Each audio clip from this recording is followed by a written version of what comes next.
আপনি আমি যদিও বা আপনি আমি কথা বিভিন্ন জায়গার বিভিন্ন রকমের বলি, প্রয়োজন হইলে কথারে আমরা ঘুরাই ঘেরাই বলি, কিন্তু আল্লাহর দরবারে এমনটা হবে না।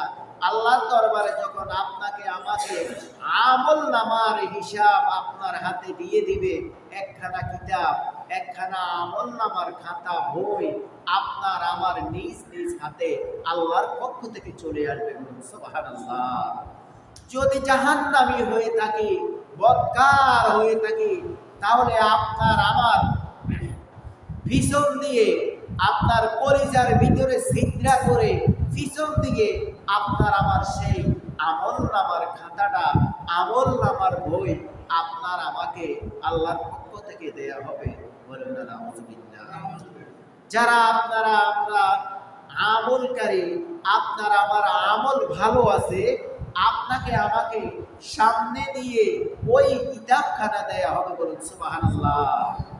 আল্লাহ রাব্বুল আলামিনের পক্ষ থেকে বলা হবে যে তোমার কিতাবটা পড়তেই থাকো, তোমার কিতাব পড়ো। আচ্ছা ভাই, যাদের আমাদের সামনে কিতাবখানা আছে আমরা এটা পড়তে পারবো। যারা আমাদের এই যে আমাদের কলিজা দিয়ে, হাত দিয়ে, পিছনের দিয়ে আমাদের যে দেয়া হয়েছে কিতাবখানা, দেখেন আমাদের মুখমণ্ডল হচ্ছে সামনে, আর আমাদের হাতটা কলিজা ছিদ্র করে পিছন দিয়ে দেয়া হয়েছে সে আমল নামার খাতাটা। এখন আমার খাতাটা হইল পিছনে, আমি হইলাম সামনে, আমার হাত হইল পিছনে, কলিজা ছিদ্র করে পিছনে দেয়া হয়েছে। এখন আমি পিছনে, তো আমি তো দেখতে পাইতেছি না, আর আমার এই হাতটা তো পিছনে, আমি তাও দেখতে পাইতেছি না। এখন আপনাকে আল্লাহ রাব্বুল আলামিন বলবেন, দাও তোমার কিতাবটা তুমি পড়ো। এখন সামনেওয়ালার যাদের সামনে, আপনাদের যাদের সামনে থাকবে, তারা আপনারা কিতাবটা পড়তেই থাকবেন, পড়তেই থাকবেন। সমস্ত কিতাবের শুরু থেকে লাস্ট পর্যন্ত সমস্ত কিতাবের মধ্যে সবুজ টিক চিহ্ন থাকবে, সমস্ত নেক আমল, নেক আমল, নেক আমলে ভরপুর থাকবে, আর ওই বান্দা পড়তে থাকবে। বলুন সুবহানাল্লাহ। আর যাদের হতভাগা, আমরা যারা বদকার থাকবো, আমরা তো কিতাব সামনেই থাকবে না, কলিজাটা ভেদ করে পিছন দিয়ে থাকবে, আর আমরা সেই কিতাবটা আমরা পড়তে পারবো না। বলেন না নাউযুবিল্লাহ।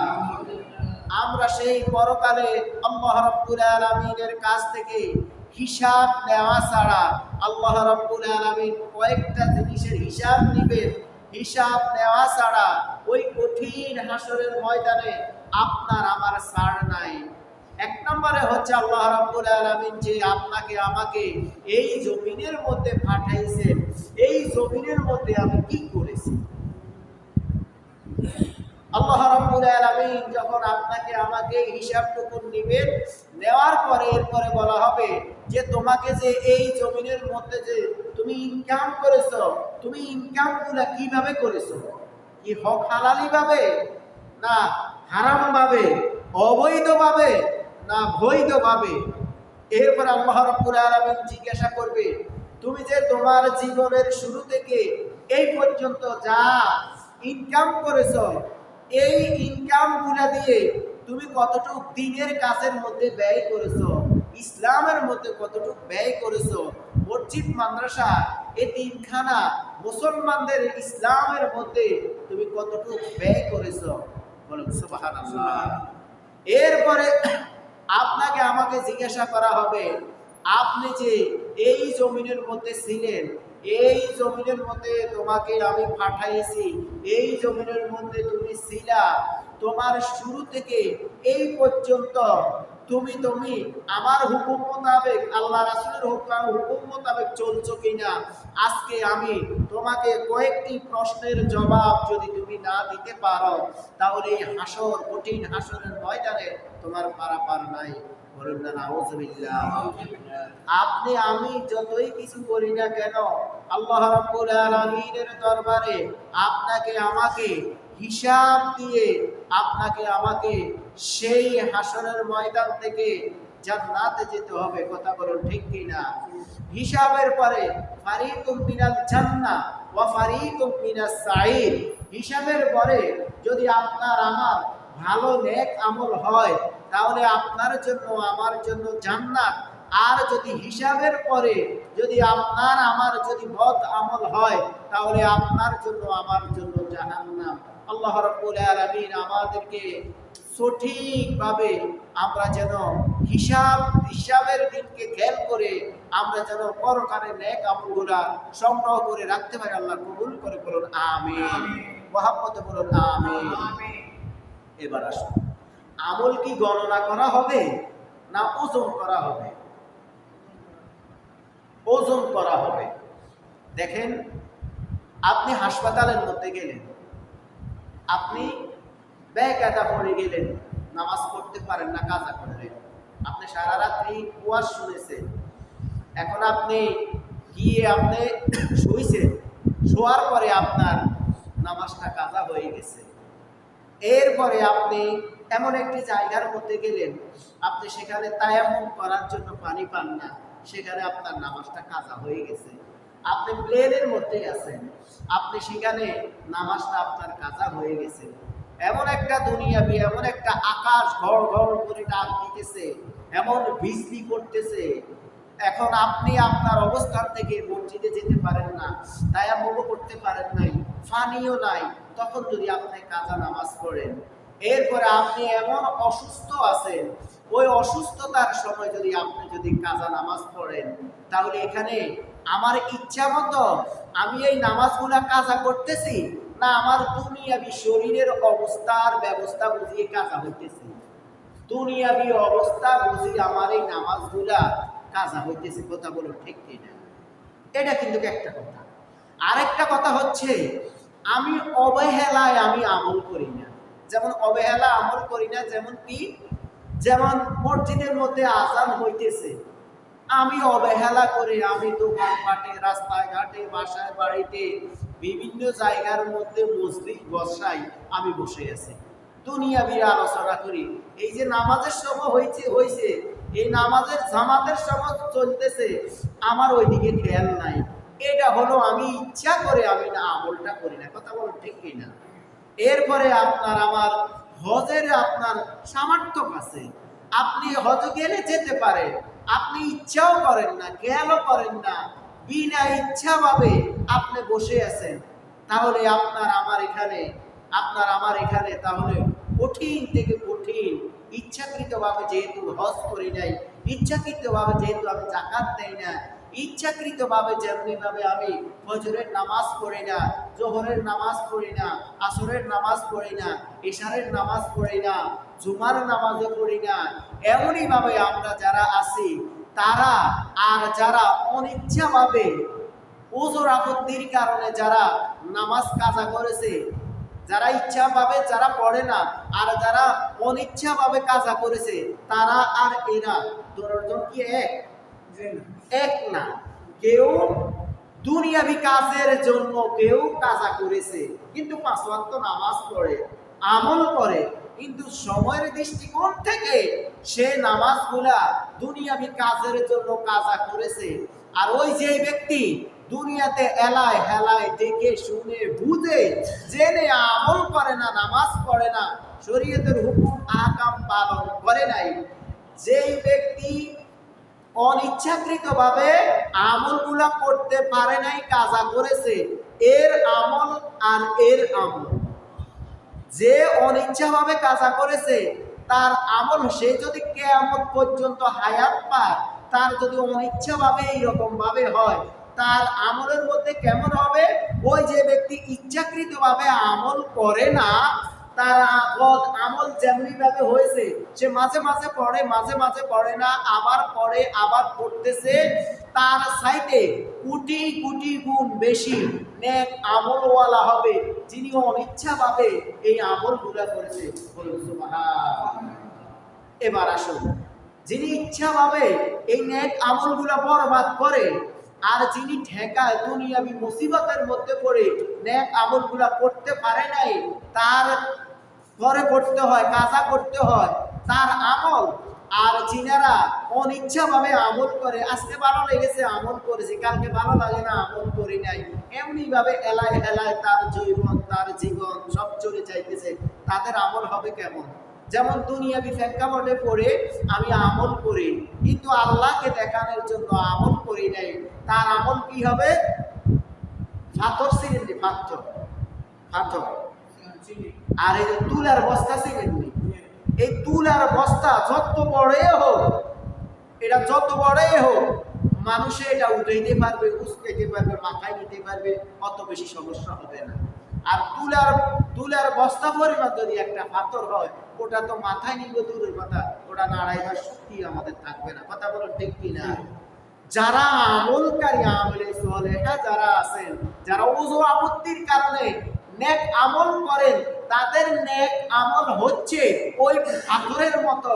আর যারা আমরা ঠেকা অবহেলায় ভাবে আমল করি, আমাদের আমলগুলো আল্লাহর দরবারে ওই তুলার বস্তার মতো। তাহলে আমরা আমল করতে হবে কিভাবে?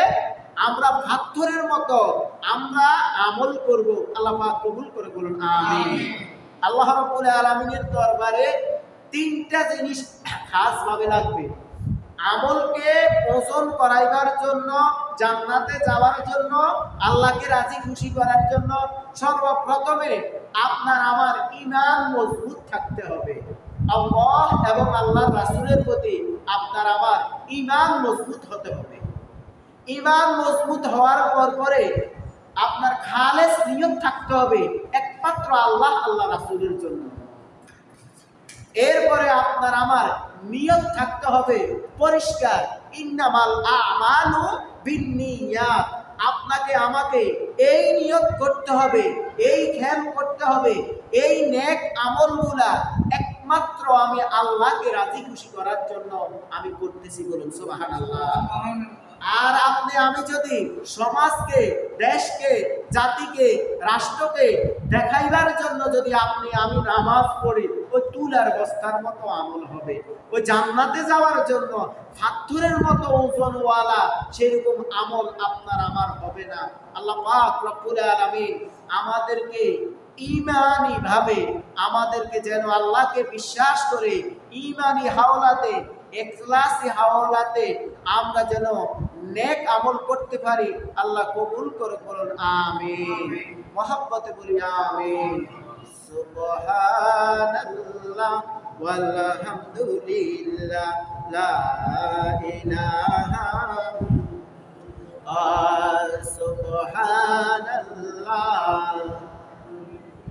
লা ইলাহা লা ইলাহা لا إله فمن يعمل مثقال ذرة شرا يره ومن يعمل مثقال ذرة شرا يره। কঠিন হাসরের ময়দানে যখন আপনাকে আমাকে উঠানো হবে, যখন আপনার আমার আমলনামার খাতাটা, যখন হিসাবের খাতাটা যখন আপনার সামনে আমার সামনে যখন চলে আসবে, তখন আল্লাহ রাব্বুল আলামিন বলেন, আমি তুমি জমিনের মধ্যে যত নেক আমল করেছো, ক্ষুদ্র ক্ষুদ্র নেক আমল করেছো, আমি সমস্ত নেক আমল তোমার সেই আমলের মধ্যে, খাতার মধ্যে দিয়ে দিলাম। বলুন সুবহানাল্লাহ। আর তুমি এই জমিনের মধ্যে তোমাকে দিয়েছি, তুমি শুরু থেকে এই পর্যন্ত যত পথ আমল করেছো, বান্দা আমি তোমার হাতে 1 ইঞ্চি পরিমাণ, ক্ষুদ্র কণা পরিমাণ আমি কোনোই কিছুই বাদ থই নাই, সমস্ত পথ আমল তোমার হাতের মধ্যে দিয়ে দিলাম। বলুন সুবহানাল্লাহ। বান্দা আমরা যখন আমাদের নেক আমলখানা পড়ব, আর আমরা যখন বদ আমলখানা পড়ব, বদ আমলওয়ালা দেখেন, আমরা যারা মেট্রিক পরীক্ষা দেই, আমরা যারা এসএসসি পরীক্ষা দেই, আমরা যারা দাখিল পরীক্ষা দেই, আমরা যারা আলেম পরীক্ষা দিই, আমরা যারা ফাজিল পরীক্ষা দেই, আমরা যারা কামিল কমপ্লিট করি, আমরা যখন পরীক্ষাতে যখন আমরা পাস হই, দেখবেন যারা পাস হয় তারা সবাইকে মিষ্টি খাওয়ায়, হাসি হাসি হাসতেছে হাসতেছে। কথা বলুন ঠিক কিনা? আর যারা আমরা ফেল হই, আমরা তারা কান্দন করে থাকি, মাও কান্দে, বা ছেলেও কান্দে, মেয়েও কান্দে, যদিও বা না কান্দে, তাদের মুখটা মলিন থাকে। কথা বলুন ঠিক কিনা? যখন আপনাকে আমাকে আমল নামার খাতাটা যখন দেয়া হবে, পরীক্ষার ফলাফল যখন আপনাকে ওই জান্নাতের মধ্যে যখন দেয়া হবে, যিনি পরীক্ষাতে পাশ করেছে সেই পাশের রেজাল্টগুলো যখন দেখবে তখন পড়তেই থাকবে, তার কাছে ভালো লাগবে, বলুন সুবহানাল্লাহ। আর যারা আমরা বদ আমলকারী আছি, আমাদের হিসাবের খাতাটা যখন আমাদেরকে দেয়া হবে তখন আমরা ওই খাতাটা আমরা পড়তে পারবো না। আল্লাহকে বলবো, দুনিয়াতে যেমনি ভাবে এখন কিছু মানুষ গাদ্দারি করে, কঠিন কিয়ামতের ময়দানে হিসাবের সময় আল্লাহর সাথেও আমরা গাদ্দারি করার জন্য প্রস্তুত থাকবো। দুনিয়াতে গাদ্দারি করতে করতে যে আমরা আল্লাহর কাছে তওবা করার সময় পাই না, দুনিয়াতে গাদ্দারি মানুষেরকে জুলুম করতে করতে, মানুষের প্রতি অত্যাচার করতে করতে আমরা যেমন আল্লাহর কাছে তওবা করার সময় পাই না, ওই অবস্থা যখন আপনার আমার মৃত্যু হবে, হাসরের ময়দানে যখন আপনাকে আমাকে উঠানো হবে, তখন আপনার আমার ওই বদ আমলকারী ব্যক্তি যখন কিতাবটা দেয়া হবে, কিতাবটা পড়তে থাকবে, কিছু দূর দেখবে তিলকা হুদুদুল্লাহ, মানে রেড সিগন্যাল, করস লাল দাগ, কিছুক্ষণ পরে দেখবে লাল দাগ, মানে বদ আমল, নেক আমল না বদ আমল, এমনি ভাবে পড়তে দেখবে সব বদ আমল। এরপরে পৃষ্ঠা উল্টাইবে, তার নিজের কাছে লজ্জা লাগবে, সে এখন বলবে, আল্লাহ এই কিতাবটা তো আমার, এই কিতাবটা কার না, এই কিতাবটা কার না? আমার কথা বুঝেন না আপনারা? বুঝি। এই কিতাবটা আমার নয়, কারে বলবে? আল্লাহকে বলবে যে আল্লাহ এই কিতাবটা আমার। তা আল্লাহ বলবে, তোমার কিতাব তোমাকে দিচ্ছি। তুমি বলো তোমার না, তাহলে কিতাব এটা কার? তোমার কিতাব তোমাকে, তুমি বলো তোমার না, তাহলে এই কিতাবটা কার? ওয়া আল্লাহ, ফেরেশতারা হয়তো ভুল টুল করছে, এই জন্য আমার কাছে এইটা আনছে। আমি তো এরকম মানুষ ছিলাম না, আমি তো মানুষের দরদি ছিলাম, গরিবের আমি বন্ধু ছিলাম, আমি তো মানব সেবা করেছি, আমি তো মসজিদ মাদ্রাসা। আল্লাহুম্মা মাওলানা মুহাম্মাদ ওয়া আলা মাওলানা। আল্লাহ রাব্বুল আলামিন, ফেরেশতারা ভুল করেছে, আল্লাহ এটা তো আমি করি নাই, এই বদ আমল আমি করি নাই, ফেরেশতারা ভুল করে এটা আমাকে দিয়েছে। তখন আল্লাহ রাব্বুল আলামিন বলবেন, না এটা তুমি করেছো, ফেরেশতারা কোনো ভুল করে নাই, আমি আমার ফেরেশতারে যেমনি ভাবে বলা হয়েছে তেমনি ভাবে ফেরেশতারা করেছে। তখন এক পর্যায়ে এখানে অনেক গাদ্দারি আল্লাহর সাথে করবে। আল্লাহর সাথে যখন গাদ্দারি করবে, আল্লাহ রাব্বুল আলামিন বলবে যে ঠিক আছে, তুমি যদি এগুলা যদি না করো, তাহলে তুমি যদি বলো, তোমার হাতে পায়ে যদি তোমার অঙ্গ প্রত্যঙ্গে বলে আমি এই বদ আমলগুলা করেছি, তখন কি তুমি বিশ্বাস করবে কিনা? তখন আমি বলবো, আল্লাহ আমাকে তো হাকিম বানাইছে আল্লাহ, তাহলে আমি যদি বলি আমি এই বদ আমল করি না, তাহলে তো কোনো সমস্যা নাই, যেহেতু আমার কাছে দিয়েছে তাহলে আমার ইচ্ছা মতো আমি বলবো। তখন আল্লাহ রাব্বুল আলামিনের পক্ষ থেকে বলা হবে যে আল্লাহ ঠিক আছে, আপনি আমাকে হুকুম দেন, আমি বলবো যে আমি এই বদ আমল করেছি, এই নেক আমল করেছি, এটা আমার নয়। তখন আপনার আমার মাথা থেকে পায়ের তালু পর্যন্ত এখন যে আমাদের বুঝ আছে, জ্ঞান আছে, যে মেধা আছে, যে শক্তি আছে, এগুলো আল্লাহ স্টপ করে ফেলবে। বলে হুজুর এটা কি বলেন? আল্লাহ এখন যদি বিজ্ঞানী সায়েন্সের যুগে যদি কারেন্ট চলে যায়, ফ্যানগুলো অফ হবে কিনা? আলোগুলা থাকবে কিনা? থাকবে না, অন্ধকার হবে। যদি বিজ্ঞানী যদি সেকেন্ডের ভিতরে যদি মানব যদি এগুলা করতে পারে, তাহলে আমার আল্লাহ কি তার চাইতে কোটি কোটি গুণ বেশি করতে পারবে কি পারবে না? পারবে। আওয়াজ দিয়ে বলেন আমার আল্লাহ ক্ষমতা আছে কিনা? আমার আল্লাহ রাব্বুল আলামিন বলবে যে বান্দা স্টপ, তুমি বন্ধ থাকো। তখন আমি বন্ধ থাকবে। আপনি যখন বন্ধ থাকবো, তখন ওই কিতাব থেকে শুরু করে আপনার হাত দিয়ে বলবে আমি এই অবৈধ কাজ করেছি, আমি এসি রুমের ভিতরে থেকে লক্ষ লক্ষ টাকা আমি মেরেছি। এই পা বলবে আমি অবৈধভাবে অন্যের জায়গা দখল করেছি। এই জবান বলবে আমি এই জবান দিয়ে আমি মানুষকে কষ্ট দিয়ে দিয়েছি। এই জবান দিয়ে আমি কথা বলার কারণে অনেক মানুষ ফাঁসির মধ্যে চলে গেল। এই জবান দিয়ে আমি অনেক মিথ্যা কথা বলেছি। আমি এই চক্ষু দিয়ে আল্লাহ যা না করার জন্য বলেছে আমি তা করেছি। এইভাবে অঙ্গ প্রত্যঙ্গে সকল কিছু যখন জবাব দিয়ে দিবে, জবাব দিয়ে দেওয়ার পরে এখন ওই ব্যক্তি হতবাক হয়ে যাবে। এখন কি বলবে জানেন? আপনি আমি কি বলবো? আরে ভাই, আপনার আমার শরীরের মধ্যে যা আছে তাও আপনার আমার না। এবার আসুন, আমি যে কথাটা বলছি কতগুলা রাইট কথা দেখেন। আপনি এবার বলবেন এর শরীর, আহারে তুই যদি কাটা যাইতি, তোরে কত সুন্দর করে আমরা প্র্যাকটিস করতাম, তোর রক্ত হতো, আঙ্গুলের রক্ত পড়লে আমি তোরে কত আদর করতাম।